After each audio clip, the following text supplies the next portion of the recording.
Мектеп – қоғамның бір бөлігі және ол көп бағытты қақтығыстармен сипатталады.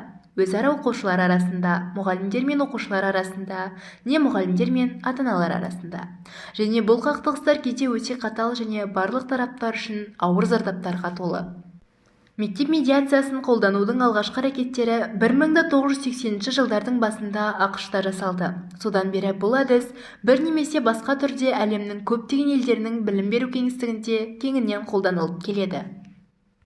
Медиативті тәсіл барлық тараптардың диалогтық қарым-қатынасына негізделген.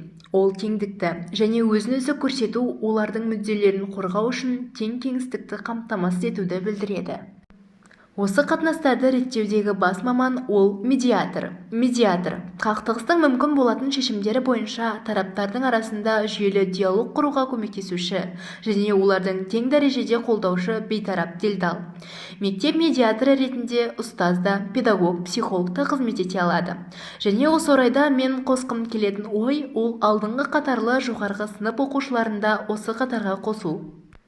Қанша дегенмен, өзін-өзі көрсетіп жүрген оқушылар артынан ерген кішілерге үлгі бола алады.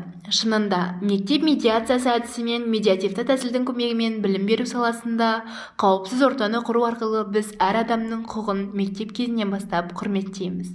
Назар аударып тыңдағандарыңызға көп рахмет. Сіздермен болған Ешмұхан Алуаш Бекболсынқызы.